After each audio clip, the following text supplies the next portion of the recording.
인사 나누겠습니다. 할렐루야. 아멘. 네, 시간과고등학교의 주일 예배 함께 하시는 모든 분들 주님의 이름으로 환영합니다. 또 축복합니다. 우리가 오늘 예배하는 하나님, 늘 우리와 함께 하시는 그 하나님이십니다. 신실하신 하나님의 사랑이 저희 한 사람 한 사람을 오늘 이 자리로 이끌어 주셨음을 믿습니다. 우리의 시작과 마침이 온전히 주님께 영광이 되는 예배가 되기를 소망합니다. 이제 우리의 신앙을 사도신경으로 함께 고백하겠습니다. 시작. 나는 전능하신 아버지 하나님, 천지의 창조주를 믿습니다. 나는 그의 유일하신 아들 우리 주 예수 그리스도를 믿습니다. 그는 성령으로 잉태되어 동정녀 마리아에게서 나시고 본디오 빌라도에게 고난을 받아 십자가에 못 박혀 죽으시고 장사된 지 사흘 만에 죽은 자 가운데서 다시 살아나셨으며 하늘에 오르시어 전능하신 아버지 하나님 우편에 앉아 계시다가 거기로부터 살아있는 자와 죽은 자를 심판하러 오십니다. 나는 성령을 믿으며 거룩한 공교회와 성도의 교제와 죄를 용서받는 것과 몸의 부활과 영생을 믿습니다. 아멘. 시편 63편 1절의 말씀입니다. 하나님이여 주는 나의 하나님이시라. 내가 간절히 주를 찾되 물이 없어 마르고 황폐한 땅에서 내 영혼이 주를 갈망하며 내 육체가 주를 앙모하나이다. 아멘. 메마르고 아무것도 없는 것 같은 그 자리에서도 하나님을 간절히 찾는 자리에서 주님 만나 주시리라 믿습니다. 우리 그 믿음 붙들고 함께 찬양하겠습니다.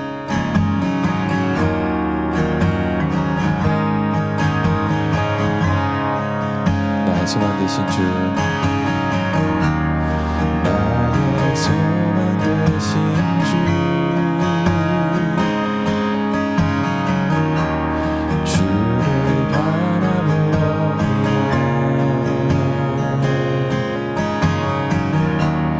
다시 오신 나의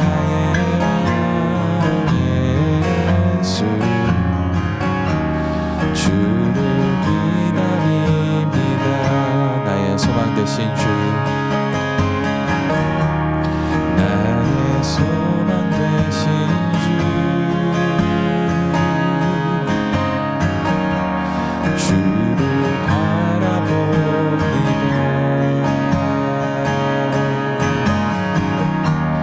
다시 오신 나의 예수, 주를 소망 되신 주,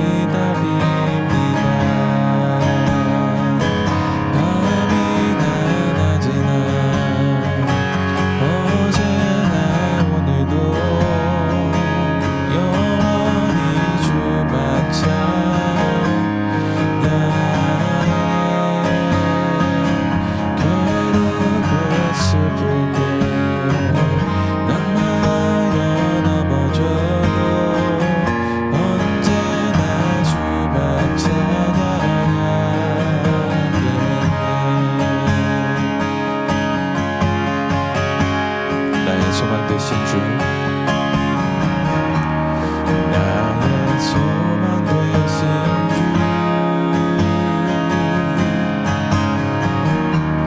주를 바라봅니다.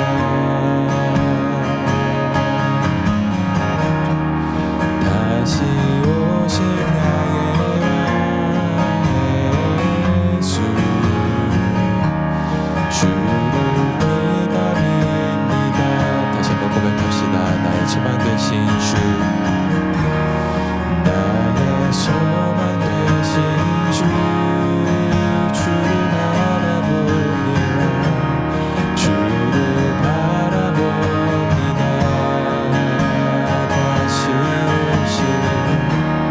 다시 오신 나의 왕 예수, 주를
어제나 오늘도 영원히 주만 바라보는 아버지 저희들 되게 하여 주옵소서. 아버지 오늘 드리는 이 예배가 아버지 그 고백을 선포하고 우리 삶에서 살아내겠다는 결단으로 이어지는 아버지 시간 되게 하여 주옵소서. 우리 그렇게 주님께 함께 기도로 나아가길 원합니다. 함께 기도하겠습니다.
주 이름 높이 들리고 주 이름 높이 들리고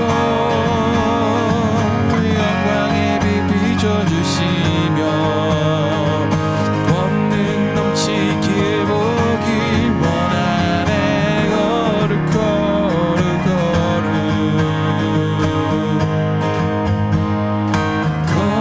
거룩 거룩 거룩 거룩 거룩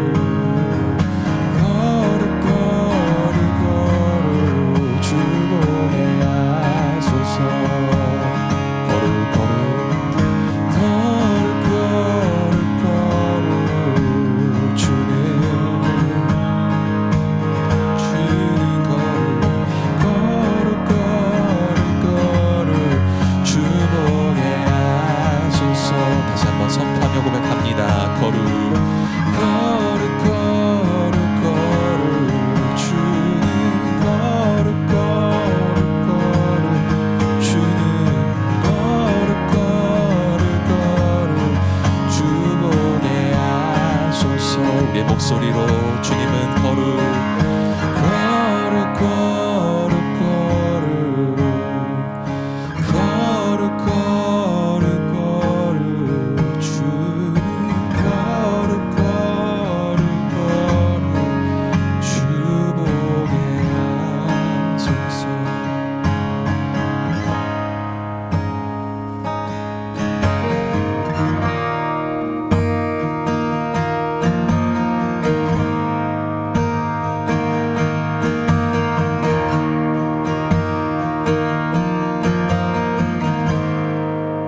찬양합니다. 약할 때 강함 되시는 약할 때 강함 되신 나의 보혜가 되신 주 나의 모든 것 주 안에 있는 몸으로 나는 포기할 수 없네 주 나의 다시 한번 고백합시다. 약할 때 강함 되시네. 약할 때 강함 되시네 나의 보혜가 되신 주 나의 모든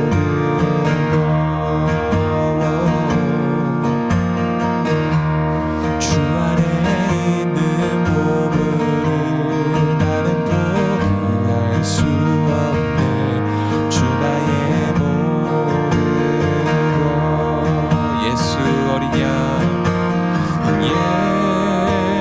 예수 어린 양 존귀한 이름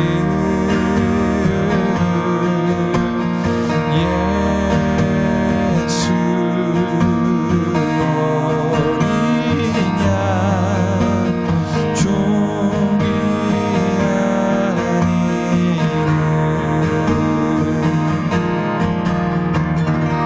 십자가 죄사하셨는 주님의 이름 찬양해 주 나의 모든 것 쓰러진 나를 세우고 나의 빈잔을 채우네 주 나의 모든 것 예수 어린 양 예수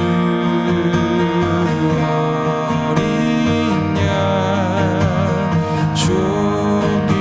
존귀한 이름 예수 어린 양 예수 어린 양 존귀한 이름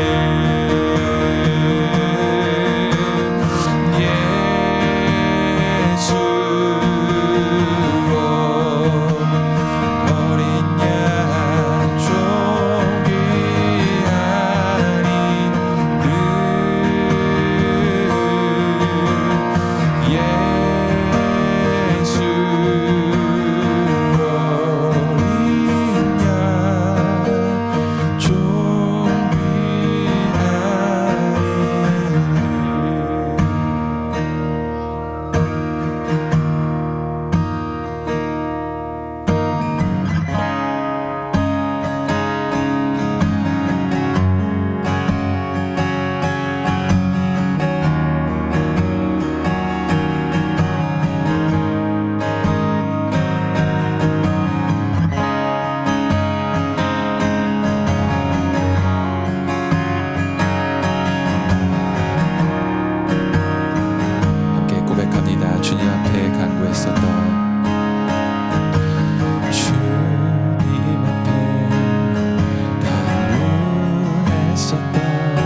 전에서 주 찬양하리라.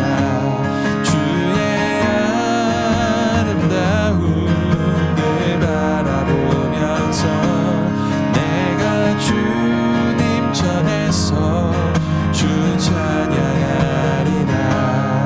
주님 앞에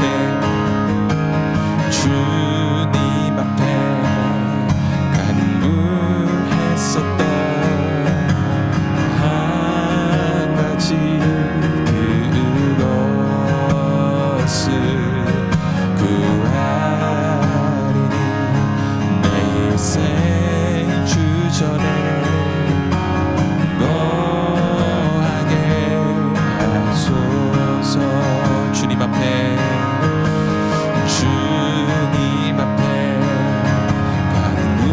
간구했었던 한 가지 그것을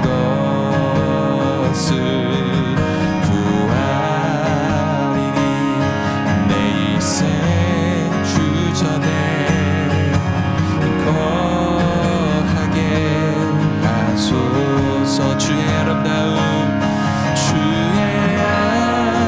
아름다움을 바라보면서 내가 주님 전에서 주 찬양하리라. 주의 아름다움을 바라보면서 내가 주님 전에서 주 찬양하리라. 주의 아름다움을 바라보면서 내가 주님 전에서 주 찬양하리라.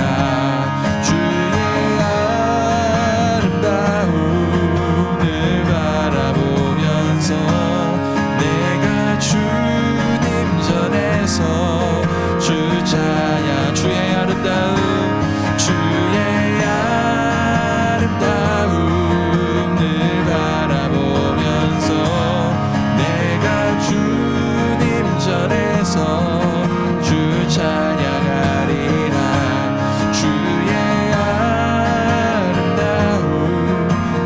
바라보면서 내가 주님 전에서 주 찬양하리라. 우리 함께 기도 드리실 때에는 주님 오늘 우리가 드리는 예배를 기쁘게 받아주시고 이 시간 이후로도 하나님만이 내 삶의 주인 되심을 날마다 고백하며 살아가는 저희들 되게 해달라고 이 시간 한 목소리 한 마음으로 주님께 기도하며 나가겠습니다. 감사합니다. 우리가 고백한 아버지 찬양의 가사처럼 아버지 우리가 갖고했던 그 한 가지 것을 아버지 주님 이곳에서 아버지 이곳에서 구하는 것이 아니라 아버지 우리의 살아서 아버지 구하는 아버지 주님의 아름다움을 바라보면서 우리의 삶 속에서 주님을 구하며 저희들 되게 하시옵소서. 아버지 주님을 위해서 주님이 구하시는 그 어느 곳에서든지 아버지 주님을 아버지 바라보며 아버지 주님 아버지 거주하시는 아버지 성도님 하나님을 축원하며 아버지 그곳에서 주님의 아름다움을 구하며 나갈 수 있는 은혜를 주시옵소서.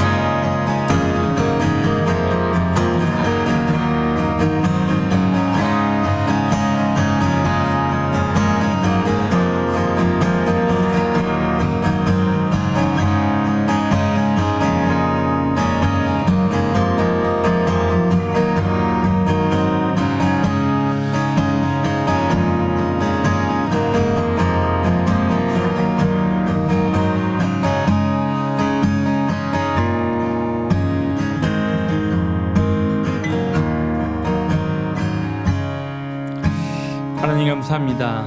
하나님 오늘도 우리에게 거룩하고 복된 주일을 허락하시고 하나님을 예배할 마음과 시간과 또 공간을 우리가 허락하셔서 우리가 주의 전에 모여 주의 아름다움을 바라보며 주를 예배할 수 있는 귀한 시간을 우리가 허락하시니 하나님 감사드립니다. 하나님 오늘 우리가 하나님 앞에 예배하며 나아갈 때에 말로 다 할 수 없는 주의 영광으로 우리를 덮으심을 경험하는 시간 되게 하나님 도와주시옵소서.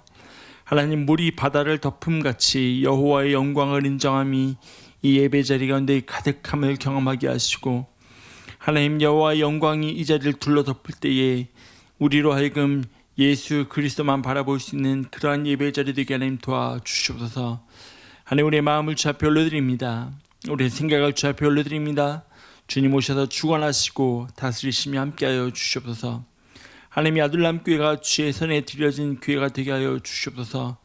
하나님 그가 쓰시기에 주가 쓰시기에 편한 그릇이 되어서 주의 나라와 영광을 위하여 하나님 주의 부르심을 향하여 온전히 하나님 앞에 나아갈 수 있는 그러한 공동체 되게 하나님 도와주시고 하나님이 공동체를 통해서 이 땅가운데 복음이 흘러가게 하시고 하나님이 지역가운데 복음이 닿지 않는 곳까지 하나님이 공동체를 통하여서 하나님 복음이 흘러가 하나님 죽어가는 영혼을 살리게 하시는 놀라운 은혜를 날마다 경험하도록 주님 도와주시옵소서.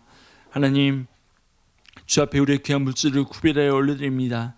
하나님의 물질이 쓰는 곳곳마다 그리스도의 향기가 가득하며 그 하나님의 이름이 나타나게 하시고 하나님 드린 물질의 그 손길 위에 하나님 넘치도록 채우시다 그 삶의 필요를 따라 채우시고 공급하시는 하나님의 은혜가 경험되게 하시며 부족함 없도록 채우시는 놀라운 은혜가 나타나게 도와주시옵소서.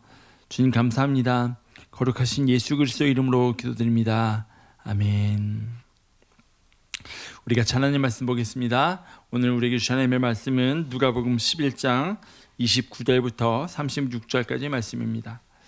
누가복음 11장 29절부터 36절까지 말씀, 제가 한 절 여러분들 교독하시고 마지막 절은 함께 읽겠습니다. 누가복음 11장 29절부터 36절까지 말씀입니다. 제가 먼저 읽겠습니다. 무리가 모였을 때에 예수께서 말씀하시되 이 세대는 악한 세대라 표적을 구하되 요나의 표적 밖에는 보일 표적이 없나니 니느웨 사람들에게 표적이 됨과 같이 심판 때에 남방 여왕이 일어나 이 세대 사람을 정죄하리니 이는 그가 솔로몬의 지혜로운 말을 들으려고 땅 끝에서 왔음이거니와 솔로몬보다 더 큰 이가 여기 있으며 심판 때에 니느웨 사람들이 일어나 이 세대 사람을 정죄하리니 이는 그들이 요나의 전도를 듣고 회개하였으니거니와 요나보다 더 큰 이가 여기. 누구든지 등불을 켜서 속에나 말 아래에 두지 아니하고 등경 위에 두나니 이는 들어가는 자로 그 빛을 보게 하려 함이라. 내 몸의 등불은 눈이라. 내 눈이 성하면 온몸이 밝을 것이요 만일 나쁘면 내 몸도 어두우리라. 그러므로 내 속에 있는 빛이 어둡지 아니한가 보라. 내 온몸이 밝아 조금도 어두운 데가 없으면 등불의 빛이 너를 비출 때와 같이 온전히 밝으리라 하시니라. 아멘. 아멘. 하나님의 말씀입니다. 우리 옆 사람하고 한번 이렇게 인사했으면 좋겠습니다. 봄이 왔습니다. 봄이 왔습니다. 네. 데일라이트 세이빙 타임이 시작되면 봄이 정말로 한 걸음 더 가까이 와 있는 것 같다는 느낌을 받게 됩니다. 한 시간 덜 잤지만 그럼에도 불구하고 예배 가운데 우리에게 새 힘 주시는 하나님의 그 놀라우신 은혜와 평강이 가득한 귀한 시간 되길 소원합니다. 히브리어 성경과 우리가 들고 있는 한국어 성경에는 순서적으로 조금 차이가 있습니다. 히브리어 성경에는 마지막이 역대기 성경으로 되어 있어서 바벨론 포로기를 지나가면서 그들이 잃어버렸던 하나님의 백성으로서의 정체성을 다시금 회복하는 것으로 마무리가 됩니다. 그런데 우리가 들고 읽고 있는 이 한글 성경에는 구약 성경의 마지막은 말라기라는 성경으로 되어 있습니다. 말라기라는 성경을 기록한 말라기 선지자는 주전 5세기 전반부 또는 후반부에 활동한 예언자로 알려져 있습니다. 그리고 그 말라기 이름의 의미는 나의 사자라는 의미입니다. 하나님의 사자, 즉 하나님의 말씀을 가지고 있는 사람이고 하나님께서 보내신 사람이라는 의미를 가지고 있는 이름이 바로 말라기입니다. 그래서 말라기라는 그 이름을 가지고는 두 가지 의견이 있습니다. 한 가지 의견은 어느 특정한 한 사람을 가리키는 이름이 아니라 동일한 시대에 하나님의 말씀을 가지고 선포했던 모든 예언자를 가리키는 하나의 명사라고 이야기를 하는 의견이 있고, 또 다른 의견으로는 아니다, 말락이라는 한 특별한 예언자가 있었다라고 보는 두 가지의 시선이 있습니다. 그 중에서도 신학적으로는 보편적으로는 후자를 더 따릅니다. 말락이라는 예언자가 있었다라는 견해. 그러면서 이 말라기의 시작은 그렇게 시작합니다. 나 주가 너희를 사랑한다라는 말씀으로 시작합니다. 하나님께서 이스라엘 백성들을 사랑하신다라고 하신 그 고백은 구약 성경 곳곳에서 발견됩니다. 직접적으로 내가 너희를 사랑한다고 말씀하실 때도 있고, 이스라엘 백성 가운데 베푸신 은혜를 통해서 그들을 얼마나 사랑하시는지 보여주실 때도 있었습니다. 또 다른 방법으로는 호세아와 고멜의 그 결혼이라는 모티브를 통해서 하나님께서 끝까지 이스라엘을 포기하지 않으시고 사랑하심을 보여주시는 여러 방법이 있었습니다. 형태와 모양이 다를 뿐이었지 하나님은 끊임없이 그들을 사랑하셨음을 보여주셨다라는 거죠. 그래서 말라기 시작에 보면 나 주가 너희를 사랑한다라는 그 고백 속에서 그러면 뒤에 이어지는 고백은 내 주님 그 사랑에 감사합니다라는 고백으로 시작되어야 할 것 같은데, 나 주가 너희를 사랑한다라고 이어지는 접속사는 그러나입니다. 그러나라는 접속사는 앞의 내용과 뒤의 내용이 상반될 때 쓰이는 접속사가 그러나라는 접속사입니다. 그래서 나 주가 너희를 사랑한다라는 하나님의 말씀 뒤에 이어지는 말씀을 보면 이스라엘 백성들이 하나님 앞에 그렇게 이야기합니다. 주께서 우리를 어떻게 사랑하셨습니까? 라고 질문을 하는 것으로 말라기의 성경이 시작된다는 거죠. 분명히 하나님께서 이스라엘 백성들 향해서 내가 너희를 사랑한다 라고 말씀하셨는데 돌아온 대답은 어떻게 우리를 사랑하셨습니까? 라는 질문이라는 거죠. 어떻게 라는 질문을 바꿔서 말하면 하나님이 그들을 사랑하신다고 하는데 하나님 나는 그 사랑을 전혀 느끼지 못하겠습니다 라는 의미로 받아들일 수 있습니다. 그런데 이스라엘 입장에서는 그렇게 질문할 수밖에 없는 이유가 있다라는 거죠. 사랑한다고 하는데 분명 하나님이 우리를 사랑한다고 하시는데 바벨론 포로기를 지나며 피폐해진 그들의 삶의 자리, 여전히 회복되지 못하는 그들의 삶의 자리를 보면서 하나님이 진짜 우리를 사랑하신다면, 하나님이 진짜 우리를 돌보시고 우리를 책임지시는 분이라면 이렇게 힘든 삶에 그대로 두고 가만히 보시는 게 맞는 건가? 그게 정말 사랑하는 건가? 라는 의구심이 들 수밖에 없었다는 거죠. 이들이 어떻게 해야 하는 그 대답은, 질문은 보이는 변화가 있어야지만, 피부로 느껴질 수 있는 변화가 있어야지만 그들이 체험할 수 있는 사랑이었다는 거죠. 그러니까 하나님께 말하는 거예요. 그 방법을 보여달라고. 주께서 어떻게 우리를 사랑하셨냐고. 도대체 그 사랑을 표현하신 그 길이 뭐냐고 우리에게 하나님께 묻고 있다는 거죠. 그런데 이것이 오늘을 살아가는 우리의 모습이라는 거죠. 남녀 관계에서도 사랑해? 라고 하면 먼저 뭘 물어봐요? 얼만큼? 이렇게 물어보잖아요. 이만큼 사랑해. 어떻게? 그래서 뭔가 남자들은 끊임없이 방법을 찾아내야 해요. 그런데 예수님 시대를 살아가던 그 시대의 사람들도 그랬다는 거죠. 메시아가 왔다고 하는데 이 사람이 메시아인지 아닌지 우리가 어떻게 알 수 있지를 계속해서 구했다라는 거죠. 우리가 지난주에 말씀을 기억해 보면 예수님이 말 못하는 귀신을 고치셨습니다. 그러자 사람들의 반응이 두 가지로 나타나요. 첫 번째, 이가 귀신의 왕 바알세불의 힘을 빌려다가 귀신을 쫓아내는 거다라고 이야기해요. 그리고 또 다른 사람들은 뭐라 그래요? 예수를 시험하여 가로되 우리에게 표적을 보여달라고 이야기합니다. 그리고 본문의 말씀 보면 예수님께서 이제 그 표적을 구했던 사람들을 향해서 말씀을 하신다는 거죠. 그런데 눈길이 가는 단어가 하나 있어요. 본문의 말씀 29절 한번 보겠습니다. 이렇게 말씀합니다. 무리가 모였을 때에 예수께서 말씀하시되 이 세대는 악한 세대라 표적을 구하되 요나의 표적 밖에는 보일 표적이 없나니 라고 말씀합니다. 본문의 말씀을 계속해서 묵상하면서 들었던 질문이 하나 있습니다. 표적을 구하는데 왜 예수님이 이들을 악하다고 하실까? 이들이 표적을 구하는데 왜 예수님이 이들을 향해서 악한 세대라고 말씀하시는가 했던 것입니다. 표적을 구하는 것이 악한 세대라는 말을 들을 정도로 그렇게 잘못된 것인가? 라는 생각을 좀 계속해서 해보게 됐다는 거죠. 요한복음 14장을 보면 예수님께서 제자들에게 그렇게 말씀하셔요. 내가 곧 길이요 진리요 생명이니 나로 말미암지 않고는 아버지께로 올 자가 없다라고 말씀하십니다. 예수님의 길이 되심의 목적은 예수 그리스도를 통해서 아버지께로 내가 너희를 인도하기 위함이라고 분명히 말씀하신다는 거죠. 그런데 그 말을 듣는 빌립이 그 다음에 뭐라고 이야기하냐면, 주님, 우리에게 예수님이 말씀하시는 그 아버지를 좀 보여주십시오. 그러면 우리가 믿겠습니다 라고 빌립이 이렇게 예수님을 도발해요. 근데 빌립의 입장에서는 그럴 수밖에 없는 게, 예수님이 그 앞에 말씀하시는 게 뭐냐면 내가 너희를 위하여 처소를 예비하러 간다라고 말씀하셔요. 지금까지 함께 해왔던 그 시간을 다 뒤로하고 예수님 가신다라고 하니까 빌립 안에, 제자들 안에 불안함과 두려움이 들어오기 시작합니다. 예수님 떠나가신다고 하는데, 아버지 집에 처소를 예비하러 가신다고 하는데, 그러면 그 아버지라도 좀 먼저 보여주십시오. 그러면 우리가 좀 믿을 수 있겠습니까? 라고 요청을 하고 있다는 거죠. 근데 예수님께서는 빌립의 요청에 대해서 야, 너 왜 이렇게 믿음이 없냐? 라고 혼내시지 않아요. 오히려 하나님께서 나를 통해서 하신 일을 보고 믿으라고 말씀을 하신다는 거죠. 그에게 네가 믿음을 가져야 한다라고 그의 믿음을 독려해 주신다는 거죠.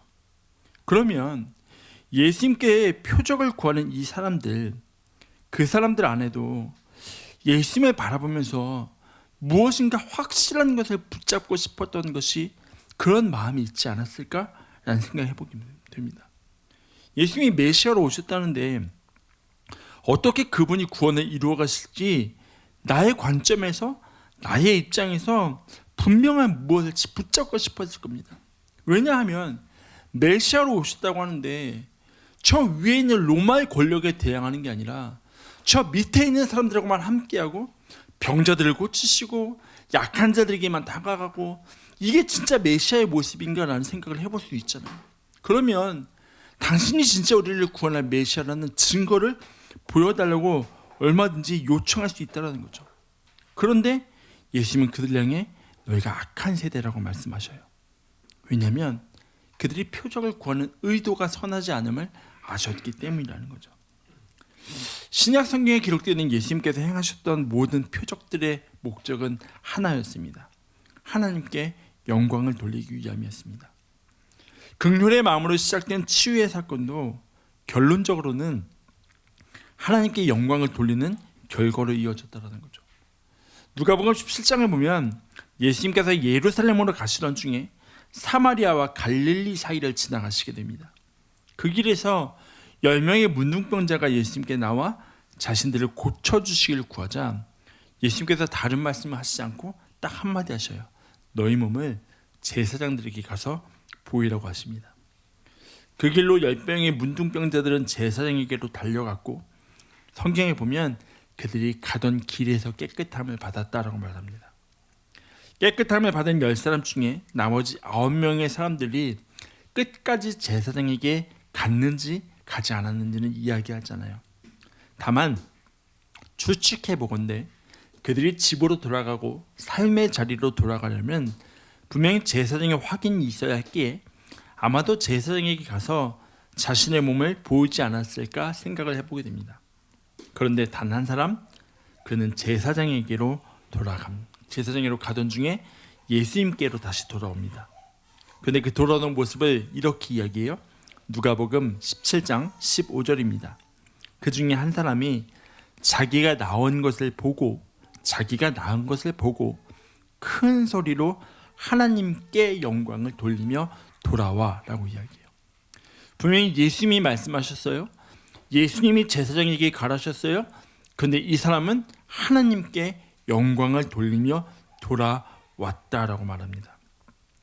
이것이 예수님께서 보여주시는 표적의 목적이었습니다. 하나님을 인식하게 하는 것. 여러분, 우리가 운전을 하면서 내비게이션을 이용하지만 그래도 집중해서 봐야 하는 것 중에 하나가 고속도로나 길가에 달리는 표지판입니다. 내가 이 길로 빠졌을 때 내가 빠지는 길이 어디인지를 미리 보여주는 게 표지판입니다. 또 하나 전달해주는 정보가 있다면 내가 지금 어디에 있는지, 어느 방향을 향해서 가고 있는지. 예수님께서 이 땅에 오신 사건도 동일하다는 거죠. 그리고 예수님께서 행하신 표적도 같았습니다. 이 표적을 통해서 분명히 하나님의 나라를 보이셨고 하나님을 보여주셨습니다. 그것이 예수님이 행하신 일이었습니다. 그럼에도 불구하고 여전히 예수님께 표적을 구하는 이들의 의도는 분명하다는 거죠.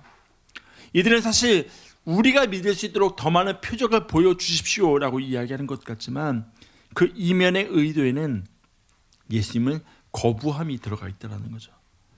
이들은 예수님을 믿기 위해서가 아니라 메시아로서 이 땅에 오신 예수 그리스도를 받아들이기 위함이 아니라 빌립이 구하던 것처럼 나의 불안함, 나의 믿지 못함으로 인해 간절하게 요청하는 것이 아니라 이들은 예수님이 이미 행하신 일들에 대한 거부와 그 일들에 대한 예수님의 완강한 거절의 의사를 보여주고 있다는 거죠. 이것이 예수님께서 그들을 악한 세대라고 부르시는 이유입니다.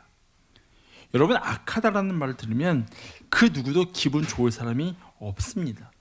심지어 내가 악한 사람이라는 걸 알아도요, 내가 악하다라는 말을 들으면 기분 좋은 사람은 아무도 없어요.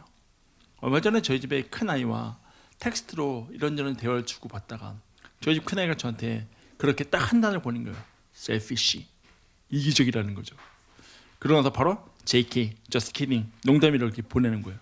근데 저는 selfish 딱 한마디 꽂혀갖고 selfish라고 그래서 기분이 별로 좋지 않은 거예요. 나는 나의 권리를 주장한 것뿐인데 selfish라고 이러다가 또 그 말 걸고 넘어지면 내가 너무 쪼잔해 보여서 그냥 넘어갔는데, 우리 가운데 이기적인 사람도 너 이기적이야 라고 이야기하면 좋아할 사람 아무도 없어요. 내가 악한 사람이라도 너 악해, 너 나빠 라고 이야기하면 그 말을 좋아할 사람은 아무도 없다라는 거죠. 그런데 이들이 예수님께 표적을 구해요. 근데 그 표적을 구하는데 그들이 향해 예수님이 악하다라고 하시는 이유는 그들이 도덕적으로 무너져 있어서도 아니고 그들에게 선함이 없어서도 아니라는 거죠. 그들이 향해 악하다 하신 유일한 이유, 그것은 다름이 아니라 하나님의 나라가 왔음에도 불구하고 그 통치를 거부하고 있기 때문이라는 거죠. 여러분, 사무엘서의 시작은 한나의 기도로 태어난 사무엘의 이야기로 시작됩니다. 한나는요, 사무엘이 태어나고요, 그가 젖된 후에 여호와의 집에 데리고 올라가서 그곳에서 머물도록 했다라고 이야기합니다. 우리는 일반적으로 젖된 후라고 하면 돌이 갓 지나거나 아무리 길어도 18개월 정도밖에 되지 않을 거라고 생각합니다. 아마 저희 교회도 아이들이 이렇게 자라나고 있는데 이 아이들도 대부분 1년이 지나고 맥시멈 18개월 정도가 지나면 분유나 모든 모유를 떼고 이제 음식을 먹기 시작하잖아요. 하지만 고대 이스라엘에서 아이가 젖대는 때라고 하면 최소 3살까지는 아이들에게 젖을 먹였다고 합니다. 그렇기 때문에 사무엘이 여호와의 집에 살기 시작할 때의 나이는 최소 가장 어려도 3살이 좀 넘었을 때라고 예측을 합니다. 그렇게 사무엘이 여호와의 집에 머물면서 하나님의 부르심을 받고 가장 먼저 들은 이야기가 뭔지 아십니까? 그가 섬겨야 할 엘리 집안의 타락과 하나님께서 엘리 집안에 내릴 심판에 대한 말씀을 사무엘이 가장 먼저 하나님 앞에 듣습니다. 엘리 한 사람은 사사로서 제사장으로서 바르게 서 있었는지 모르지만 그의 아들들의 죄악은 이미 이스라엘 전역에 쫙 퍼져 있을 만큼 타락해 있었거든요. 그러면 우리가 생각할 때 통상적으로 사무엘이 처음으로 하나님 앞에 그 이야기를 들었으면 나는 적어도 엘리처럼은 하지 말아야지라고 생각하면서 적어도 자신의 아들들은 잘 가르치지 않았을까라고 우리가 생각할 수도 있습니다. 그런데 사무엘 역시 그 길을 벗어나지 못했다는 거죠. 사무엘 8장 5절을 보면 이렇게 말씀합니다. 그에게 이르되 보소서 당신은 늙고 당신의 아들들은 당신의 행위를 따르지 아니하니 모든 나라와 같이 우리에게 왕을 세워 우리를 다스리게 하소서 한지라. 이게 어떤 상황이냐면 이스라엘의 장로들이 사무엘을 찾아와요. 그러고 나서 이야기해요.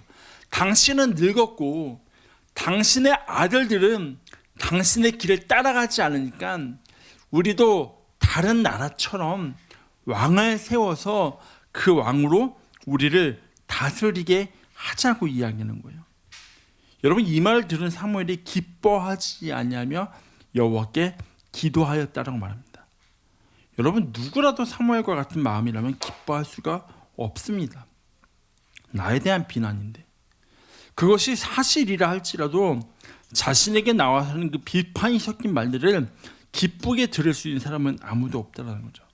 더욱이 이 말을 들을 당시에 사무엘에게 어떠한 마음이냐면, 내가 사사로서 이제 이스라엘에서 버림받았구나, 사람들로부터 버림받았구나라는 마음이 들기 시작한다는 거죠. 얼마나 자존심이 확 상하겠습니까? 제가 이번 주에 안경을 새로 맞추기 위해서 시력 검사를 하러 갔는데, 시력 검사를 쭉 하다가 처음으로 이제는 돋보기를 넣으셔야겠어요 라는 이야기를 듣는데, 나 이제 42인데 돋보기를 넣으라고요? 그래서 제 자존심이 허락을 하지 않는 겁니다. 올해는 넣지 않겠습니다 이러고 이야기를 하고 딱 들어왔습니다. 근데 거만이 선생님이 한마디 하시더라고요. 그렇게 하세요. 내년엔 넣으셔야 될 거예요. 딱 이렇게 말씀하시더라고요. 마음이 확 무너지더라고요. 나 40초반인데 돋보기라고. 사무엘의 입장에서 내가 그동안 사사로 살아왔는데, 그런데 이제 왕을 세워달라고 그가 기뻐하지 않으면 하나님 앞에 가서 기도합니다. 근데 그때 하나님이 이렇게 말씀하셔요. 사무엘상 8장 7절입니다. 여호와께서 사무엘에게 이르시되 백성이 내게 하는 말을 다 들으라. 그들이 너를 버린 것이 아니요 나를 버려 자기들의 왕이 되지 못하게 함이니라 말씀하십니다. 여러분, 사무엘을 찾아온 이스라엘 백성들이 왕을 요구하면서 이야기한 두 가지 이유는 그겁니다. 당신은 늙었고 당신의 아들들은 당신의 길을 따르지 아니하기 때문에. 그런데 여러분, 가만히 보세요. 그들의 속마음은 그 뒤에 드러나요. 우리도 모든 나라와 같이, 우리도 다른 나라들처럼 그렇게 왕을 세워달라고 이야기해요. 여러분, 이스라엘이 어떤 나라입니까? 하나님이 사랑하심이라는 그 이유 하나 가지고 애굽에서 이끌어내시고 그들을 먹이시고 공급하시고 채우시고 아무것도 아니던 그들을 나라로 세우신 분이 하나님이시대요. 그런데 이제 그들이 모든 나라와 같이 하나님과의 특별한 관계 안에 머물던 그 이스라엘이 이제는 다른 나라들처럼 길을 가겠다라고 결단하는 순간 그들은 하나님의 통치와 다스림을 거부함이 되어 버린다는 거죠. 그래서 하나님 말씀하시잖아요. 그들이 너를 버린 것이 아니라 나를 버려서 왕이 되지 못하게 한 거라고. 여러분, 표적을 구함을 통해서 하나님의 다스리심을 거부하는 이스라엘 백성들, 그들 향해서도 예수님 말씀하십니다. 내가 요나의 표적밖에는 보여줄 표적이 없다. 요나의 표적이라는 말을 보면서 우리는 자연스럽게 요나가 행한 어떤 표적을 가리키는 것으로 이해하게 됩니다. 하지만 우리도 알다시피 성경 안에서 요나가 행한 표적은 아무것도 없습니다. 오히려 요나는 하나님이 니느웨로 가라는 그 말씀을 들었음에도 불구하고 다시스로 향하는 배를 타고 가다가 거기서 풍랑을 만나고 물고기 뱃속에 들어가서 3일 동안 있다가 나와서 다시 니느웨로 가서 하나님의 말씀을 전해요. 근데 요나서가 어떻게 마무리돼요? 니느웨가 회개하고 돌아오면서 하나님이 그 땅에 심판을 내리실 것을 철회하신 것을 보면서 요나가 막 불만을 터뜨리면서 끝나요. 그게 요나서의 결론이에요. 근데 예수님이 내가 요나의 표적 밖에는 보여줄 것이 없다라고 말씀해요. 그러면서 이렇게 말씀하셔요. 요나가 표적이 됨과 같이 인자도 이 세대에 그러하리라고 말씀합니다. 요나가 일으킨 어떤 표적이 아니라 요나 자체가 표적이라는 겁니다. 그 땅으로 하여금 회개하게 했던 요나가 표적이라는 겁니다.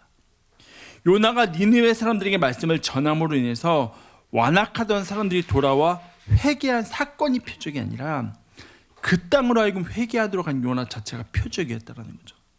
이 논리는 예수님께도 동일합니다. 당시 사람들은, 그리고 우리들은 여전히 예수님이 하나님이 어떠한 일을 행하시는가에 우리의 포커스가 있다라는 거죠. 우리의 마음과 생각이 하나님께서 어떠한 일을 행하셨고 행하고 계신가, 그 표적과 그 사건에 우리의 마음을 두고 살아갈 때가 참 많이 있다라는 거죠. 근데 예수님 말씀하신 게 뭐예요? 요나가 행한 일이 아니라, 내가 행한 일이 표적이고 사건이 아니라 나 자체가 표적이라는 거예요. 나를 통해서 너희가 회개하게 하기 위해 내가 이 땅에 왔다라고 예수님 말씀하고 계신다는 거죠. 그래서 이어지는 말씀을 보면 등불에 관한 비유를 말씀하십니다.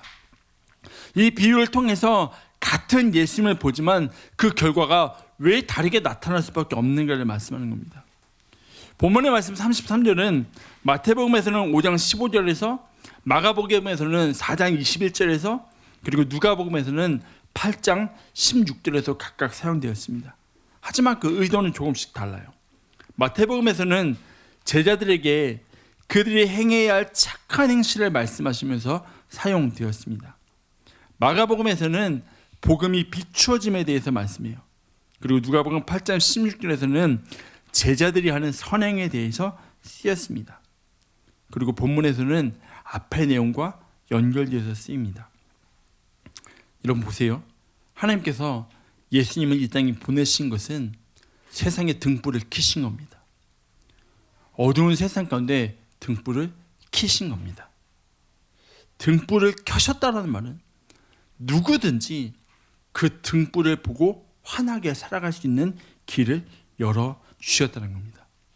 그런데 여전히 눈을 감고 살아가는 사람들이 있다는 거죠.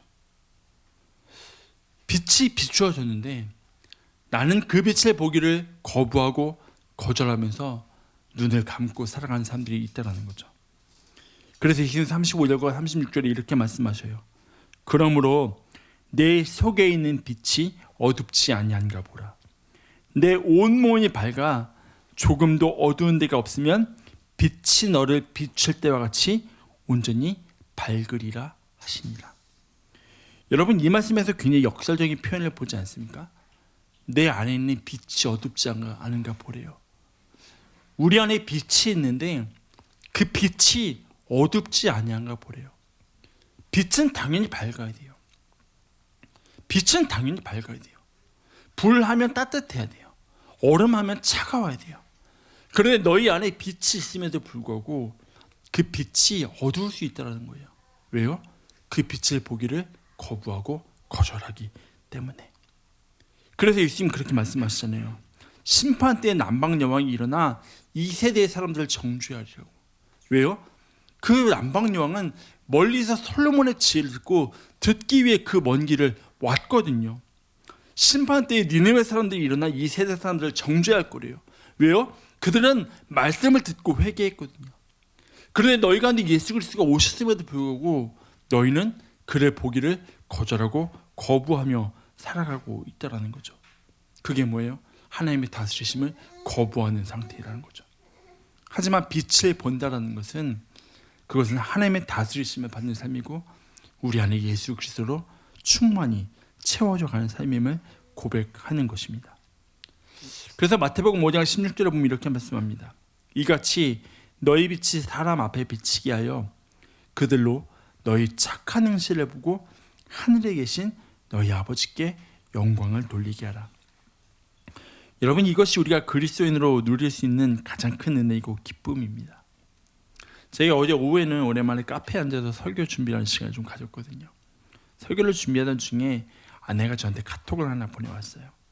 이번 주 다음 세대 예배를 준비하는데 공과책에 이런 글이 있어서 좀 같이 나누고 싶어 하면서 한마디의 문장을 보내왔더라고요. 이런 글입니다.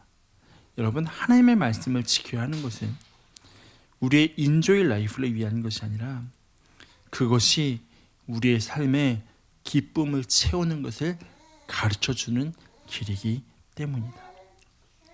여러분 하나님의 말씀을 지키며 살아가는 것, 하나님의 다스리심 아래에서 살아가는 것, 빛 되신 그리스도를 보며 세상 가운데 빛으로 살아가는 것은 정확하게 말하면 치열하고 힘든 길입니다. 인조이 라이프가 아니라 도대체 그거는 무슨 재미로 사는 거냐고 말하는 삶입니다. 생각보다 무미건조하고 재미없는 삶입니다. 그런데 그렇게 살아가는 삶의 자리에 세상이 알 수 없는 기쁨이 있습니다. 세상과는 다른 밝음이 있습니다. 그 삶을 통해서 우리는 빛으로 살아갈 수 있다는 거죠. 빛을 봄을 통해 빛이 되는 삶, 그것이 그리스도인으로의 부르심입니다. 예수님이 이 땅 가운데 표적이 되신 것처럼 우리가 빛으로 살아간다는 것은 우리 역시 이 땅이 표적이 되어서 세상으로 하여금 예수를 보게 하는 것, 그것이 오늘 우리를 향한 하나님의 부르심이라는 것이죠. 이제 말씀을 마무리하려고 합니다. 말씀의 시작이었던 구약의 마지막 시대를 살아갔던 사람들의 질문은 이것이었습니다. 주님, 주께서 우리를 어떻게 사랑하셨습니까? 어떻게 주께서 우리를 사랑하셨습니까? 이 질문에 하나님께서는 그때 바로 답을 주시지는 않았습니다. 분명 그들을 사랑한다고 말씀하시지만 우리를 어떻게 사랑하셨습니까? 라는 질문에는 아무런 답을 주시지 않았습니다. 하지만 여러분, 하나님의 대답이 아예 없었던 것은 아닙니다. 다만 그들이 원하는 시간에 답을 주시지 않았던 것뿐입니다. 오랜 시간이 흐른 후에 하나님은 자신의 하나뿐인 아들을 이 땅에 보내심을 통해서 그들이 가진 그들의 질문에 답을 주셨습니다. 하나님께서 그들을 어떻게 사랑하셨는지. 문제는 그들이 그 사랑을 보지 못했다는 겁니다. 분명 어떻게 사랑하셨나이까? 라는 질문에 그 아들 하나뿐인 독생자 예수 그리스도를 보내심을 통해 내가 너희를 이렇게 사랑했다고 보여주셨음에도 불구하고 그들은 보지 못했습니다. 아니, 보지 않았습니다. 그 사랑을 보지 않았고 그 빛을 보지 못했을 때 그들은 빛으로 부르셨음에도 불구하고 빛으로 살아가는 것이 아니라 어둠으로 살아갈 수밖에 없었다는 거죠. 여러분, 이제 우리의 사명은 세상 가운데 빛으로 살아가는 겁니다. 빛으로 살아가는 것은 내가 어떻게 빛을 만들어내는 것이 아니라 빛을 볼 때 가능한 겁니다. 이미 온 빛을 볼 때 그 빛이 우리 가운데 채워져서 우리가 빛으로 살아갈 수 있는 것입니다. 여러분, 구약시대를 살아갔던 사람들의 질문, 주께서 우리를 어떻게 사랑하셨습니까? 라는 그 질문의 답을 아는 우리는 이제 우리가 세상 가운데 어떻게 빛으로 살아갈 것인가를 고민하며 결단해야 할 시간입니다. 비록 시간이 오래 걸리긴 했지만 하나님께서는 그분의 완전한 때에 예수 그리스도를 통하여 어떻게에 대한 답을 분명하게 주셨습니다. 이제 우리가 우리를 빛으로 부르신 하나님 앞에서 예수 그리스도 한 분만 바라보며 저와 여러분의 삶이 빛으로 채워져서 그 빛으로 살아갈 수 있는 복되고 귀한 믿음의 여정이 되시길 주의 이름으로 축원합니다. 우리 같이 찬양하고 기도하도록 하겠습니다.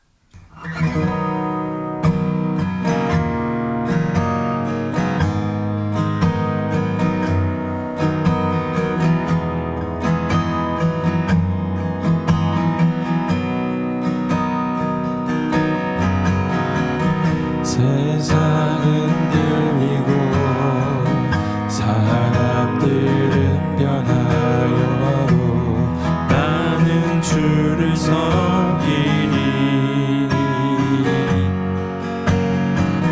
주님의 사랑은 영원히 변하지 않네. 나는 주를 신뢰해. 오직 믿음으로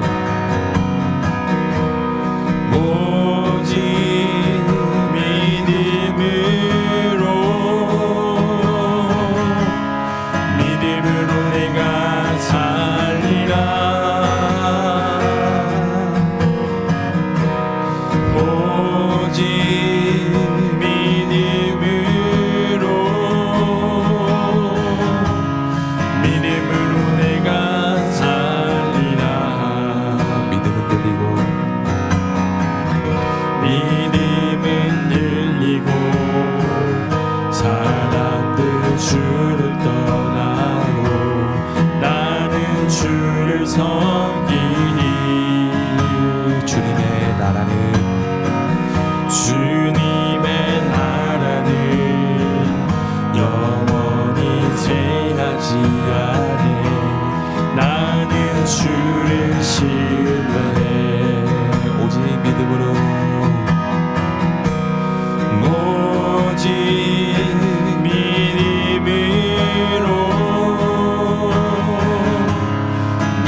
한번 같이 그렇게 기도했으면 좋겠습니다. 하나님, 내가 이 한 주간 살아가며 빛 되신 그리스도를 바라보며 내 안에 그 빛을 채움으로 세상을 내 빛으로 살아가겠습니다. 지금 나의 삶이 그러한 삶 되게 하여 주시옵소서. 우리 이런 기도 제목 가지고 같이 하나님 앞에 기도하며 나가도록 하겠습니다. 기도하겠습니다. 하나님 감사합니다. 오늘도 하나님 앞에 나와서 하나님의 은혜를 요구하고 하나님의 긍휼과 자비와 하나님의 선하심을 바라며 나갈 때에 하나님, 이 한 주간 살아가며 나의 시선이 세상을 향하는 것이 아니라 빛 되신 예수 그리스도를 바라보며 그 빛을 내 안에 채워가는 삶이 되게 하는 도와 주시옵소서.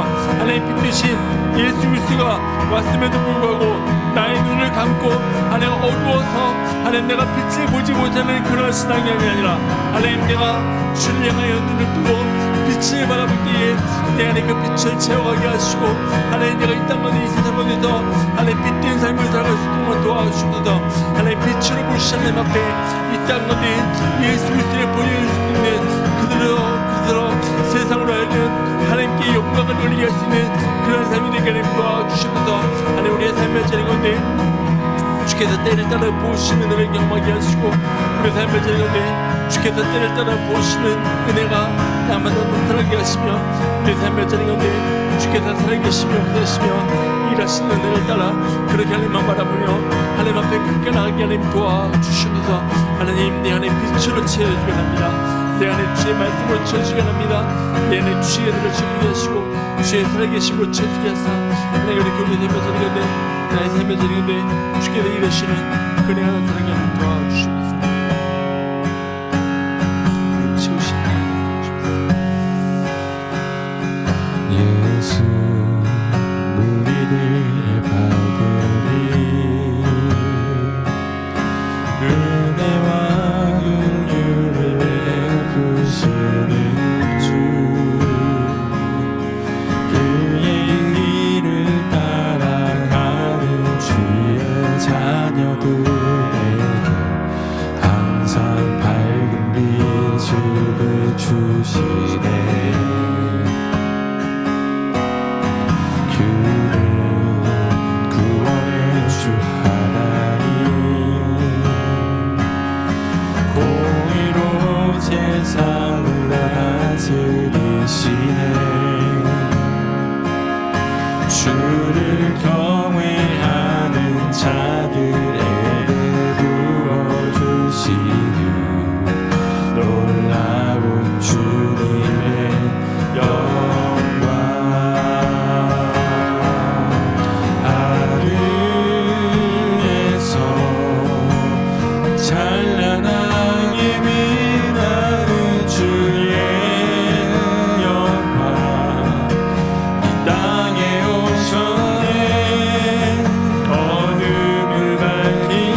하나님, 주의 빛이 우리 가운데 채우시기 원합니다. 하나님, 내가 무엇을 해서 이 땅 가운데 빛으로 살아가는 것이 아니라 내가 주를 바라봄을 통해 내 안에 채우시는 주의 빛을 통해 이 땅 가운데 빛으로 살아가며 빛 되신 예수 그리스도의 이름을 드러내며 하나님의 영광이 되는 그런 삶이 되게 주님 도와주시옵소서.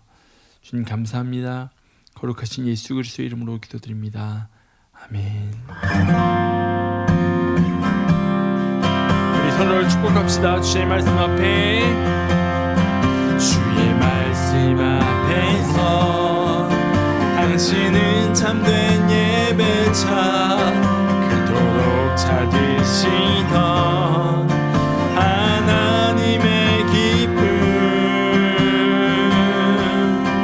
이 세상을 향한 거룩한 생명빛 되어 이 세상을 위한 구원의 소망 되어 영원한 하나님의 나라 함께 세워가니. 우리로 하나님의 나라를 세워가신 하나님 앞에 감사의 영광을 돌려드리겠습니다.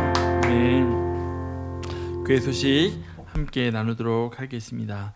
오늘 3월 첫 주가 아니라 둘째 주죠. 둘째 주에 또 아들 함께 예배하는 모든 분들을 주님의 이름으로 사랑하고 또 축복합니다. 우리 성재희 자매님이 지난 한 달 좀 넘는 시간 동안 함께 예배드렸는데 이번 주 토요일 날 다시 캘리포니아로 돌아갔다가 또 4월에 다시 돌아오게 됩니다. 아닌가요?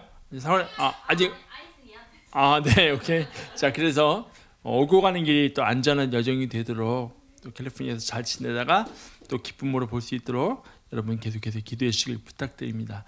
우리 한번 같이 기도할까요? 하나님 감사합니다. 지난 한 달이 넘는 시간 동안 우리 송재희 자매님 또 예지와 함께 하나님을 높여드리며 하나님을 예배하며 또 함께 믿음을 세워갈 수 있는 귀한 시간을 또 우리가 허락하셔서 감사드립니다. 하나님, 돌아오는 토요일에 하나님 캘리포니아로 또 돌아갑니다. 하나님, 돌아가는 모든 일정과 여정 가운데 선하신 하나님의 은혜의 손길로 안전하게 지켜주시고 또 다시 시카고로 돌아오는 그 모든 일정까지도 하나님 손에 맡겨드릴 때에 하나님 가장 선하게 인도하심이 날마다 경험되어지도록 도와주시옵소서. 주님, 그 가정에 하나님의 은혜와 평강이 늘 넘치게 하여 주시옵소서. 예수님 이름으로 기도드립니다. 아멘. 네, 교회 소식도 계속 함께 나누겠습니다. 우리 다음 세대 예배를 위해서 계속 기도해 주시길 부탁드립니다. 다음 세대 예배 시간이 하나님께서 세워가시는 시간이 되고 하나님 은혜 안에 머무는 시간이 되며 이 시간을 통하여서 하나님께서 저 다음 세대 가운데 복음을 심으시는 시간 되도록 기도 부탁드립니다. 오늘부터죠, 다음 세대 로마서 성경 공부가 다시 시작됩니다.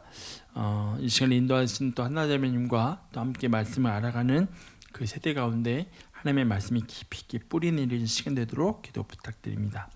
매주 목요일 저녁에 더 케이브 미니스트리 예배가 있습니다.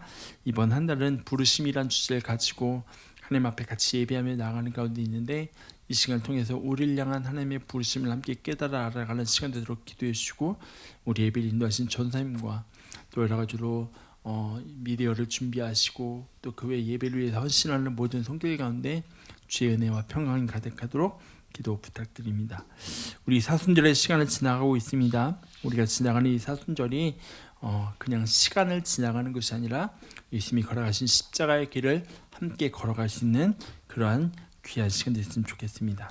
3월 3일 성금일 예배로 드리고 4월 5일에는 부활절 예배로 드립니다. 오늘 점심 식사 후에는 교회 예산을 위한 모임을 갖도록 하겠습니다. 그리고 예배 후에 점심 친교가 준비되어 있습니다. 같이 교제하셨으면 좋겠습니다. 기도하겠습니다. 하나님, 우리로 하여금 하나님을 예배하는 예배 자리를 세우심이 은혜임을 고백합니다. 날마다 우리의 삶의 자리가 하나님을 깊이 경험한 자리가 되게 하시고 날마다 우리의 삶의 자리에서 하나님께 가까이 나가는 은혜가 넘치게 도와주시옵소서. 지금은 우리 주 예수 그리스도의 은혜와 하나님 아버지의 그 무한하신 사랑하심과 성령의 교통하심이 우리를 빛으로 부르신 하나님 앞에 지금 내가 빛 되어 살아가겠습니다. 빛 되신 예수 그리스도를 바라봄을 통해 우리 안에 빛으로 채워가고 하나님 우리가 빛으로 살아가겠습니다 라고 고백하며 결단하는 사랑하는 지체들의 삶과 가정과 직장과 모든 걸음걸음 위에 이제로부터 영원토록 함께 하시기를 간절히 축원하옵나이다. 아멘. 예배를 마치겠습니다. 감사합니다. 수고하셨습니다.